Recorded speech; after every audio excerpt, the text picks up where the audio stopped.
Përshëndetje zoti Prenga, faleminderit që pranuat ftesën. Faleminderit juve.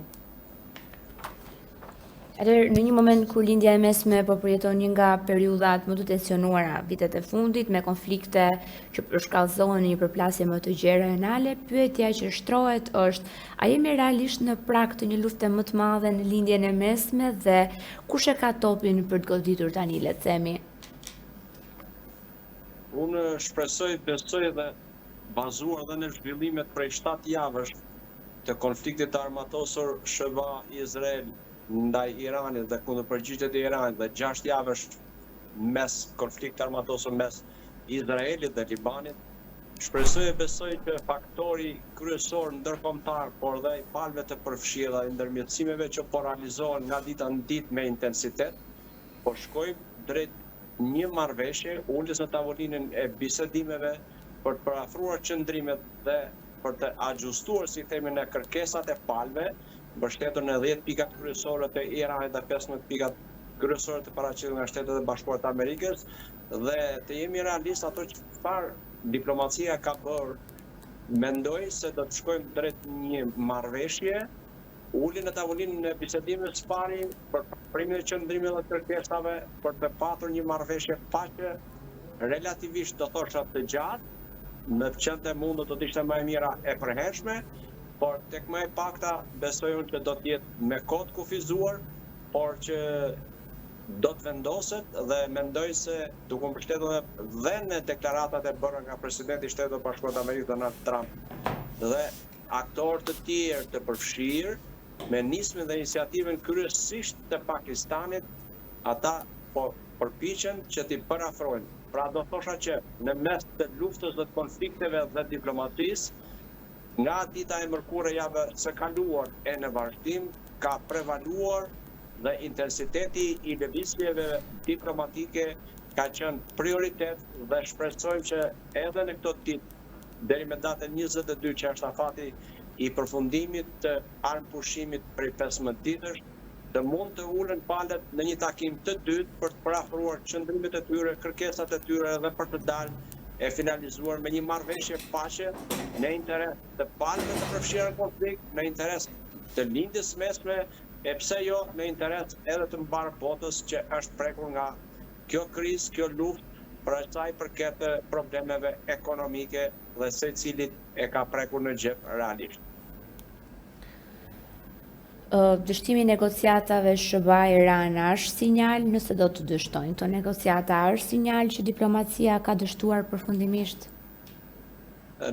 Nuk besoj, diplomacia nuk realizon dot objektivat që ka, por nuk do doja ta quaja dështim, por mos atë mungesë të predispozicionit për parafruar qëndrimet e tyre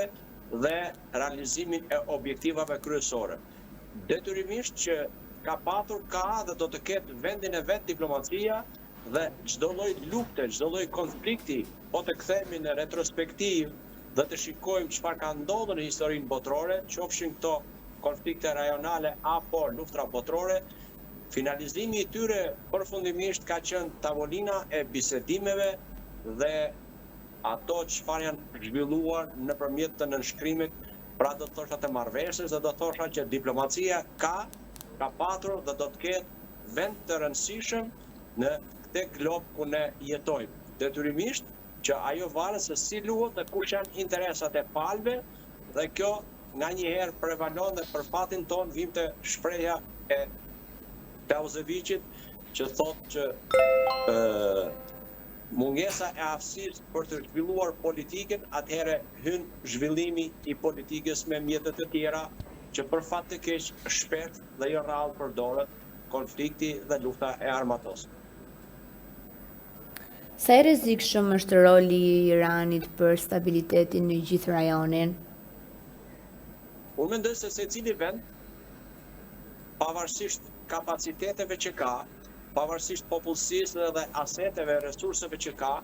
rëndësinë e vet, por duke marrë në konsiderat historinë, trashëgiminë dhe numrin e popullsisë, por dhe kapacitetet që ka dhe rezervat që ka, atëherë detyrimisht që Irani ka qenë, është do të mbetet një nga faktorët kryesorë për të mos thënë përcaktues për situatën e sigurisë, jo vetëm për veten e vet, por për situatën e sigurisë në veçanti në rajonin e lindjes së mesme. Te kanë treguar edhe luftrat e mëparshme që janë zhvilluar për të ardhur tek ajo e fundit mes Irakut dhe Iranit, që ka zgjatur rreth 8 vjet dhe ka patur miliona jetë njerëzish të humbura, pa folur për kapacitetin dhe për llogaritjen e aspektit financiar dhe ekonomik dhe dëmi që ju ka shkaktuar të dyja vendeve në veçanti. Detyrimisht nuk duhet futet tek pjesa tjetër pastaj që ka patur duke filluar që nga viti 48 ku kohë në cilën është vendosur që Izraeli të jetë aty ku është sot, pa fol për zgjerimet që në vazhdimsi ai ka realizuar, është si thosh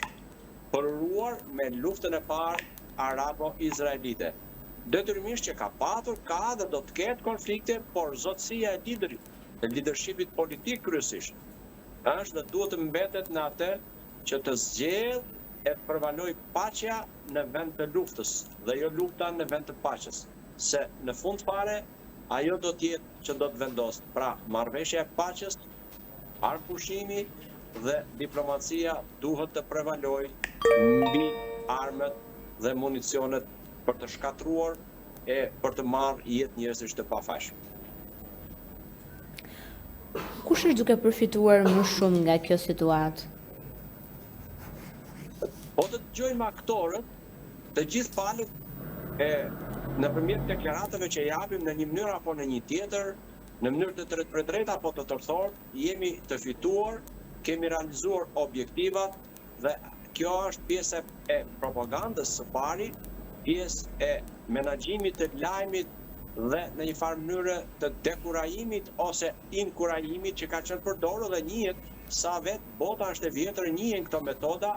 pa çka mënyrën së realizimit të tyre e aq më tepër të përqimit të tyre që sot fal teknologjisë ato shkojnë në të qindën e sekondës nga njëri cep i globit në cepin tjetër. E duke marrë në konsiderat që mashtrimi apo propaganda, si mund themi, apo lajmi si quajteni në gazetari jo i vërtet, për fat të keq fake newsi lëviz me një shpejtësi marramente duke llogaritur 6 herë më shpejt se lajmi i vërtet. Pra, në përgjithësi, publiku dhe qytetarët janë të prirur për të besuar atë lajm që ju shkon i pari, sepse nuk kanë fakte dhe fatkeqësisht faktet kërkon vetëm atje ku merren vendimet gjykata, kurse pjesa tjetër luajnë me informacionin duke e keq përdorur, duke e keq interpretuar deri në deformim të plot. Unë do thosha që ata, po ti dëgjosh në deklaratat e tyre, të dy palët do dalin edhe nesër, të uroj sa më shpejt në brenda këtij afati kohor të arpushimit, të nënshkruhet marrëveshje, të ulen palët në bisedime dhe të deklarojnë përfundimin e luftës dhe vendosen e një paqe, qoftë kjo edhe me afate të kufizuara. Pasi ne nuk e dim se si të zhvillohen situatat, si do zhvillohen bisedimet, cilat do të jenë kërkesat. Këto të humbur, po ta marrë nga krahu tjetër, duke pa në aspektin e dëmeve në të gjitha nivelet, të humbur janë edhe ata vetë, por është edhe bota e ndikuar nga kriza ekonomike. Pra është humbje. Ata cilët kanë mendimin që kanë përfituar dhe vazhdojnë të përfitojnë, është Rusia, po të marrim në konsiderat aspektin ekonomik, që bëhet fjalë për heqjen e sanksioneve dhe transportin e naftës dhe shitjen e saj, duke marrë në konsiderat edhe çmimin kur ka qenë përpara konfliktit me 48 deri në $58 një barel, e sot është mbi $100, do të thotë që fituesi më i madh në këtë aspekt është Rusia me $750 milion fitime në ditë. Pra bëhet fjalë miliarda $, brenda muajit. A është normale që NATO të jetë thjesht spektatore në këtë situatë? Realisht NATO e marrë si strukturë politike ushtarake që nga momenti i themelimit të saj e deri në ditët e sotme ka qenë është dhe mbetet një faktor i rëndësishëm për siguri, por jo jashtë misionit të saj. Për sa i përket lindjes së mesme, pa çka se aty edhe janë përdorur, është përdorur po të marrim në konsiderat koalicionin e madh ndërkombëtar në Irak, apo edhe pjesërisht në Afganistan, po marr Irak.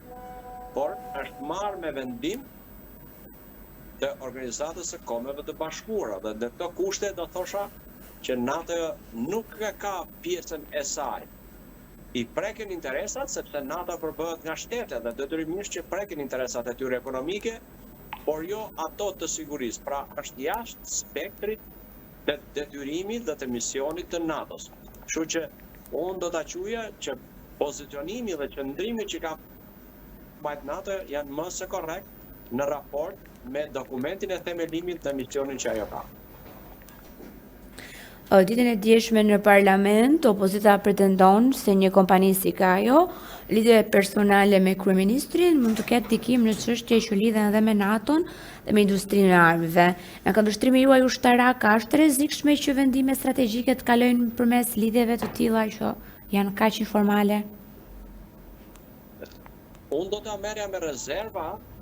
deklaratat të cilat jepen në parlament nga përfaqësuesit që ne veti kemi zgjedhur,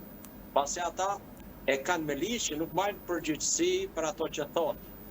Nëse ka variante apo indicie të tilla, cili do qytetari aq më tepër një përfaqësues i institucionit më të lartë të shtetit shqiptar parlamenti, duhet t'u drejtohet organeve dhe strukturave përkatëse me fakte, duke bërë një padi se kjo do t'ishte mënyra më e mirë, më ligjore dhe më reale për të ruajtur sekretin, për të ruajtur e sigurinë dhe mbrojtjen jo vetëm të Shqipërisë, por mbi të gjitha për të cënuar sigurinë e vendeve anëtare të Aleancës së Atlantikut dhe vetë NATO-s, ku ne prej 17 vjetësh jemi pjesë me të drejtat plota. Në këto kushte është përgjegjësia e secilit që jep apo lëshon një deklaratë, por duhet me fakte.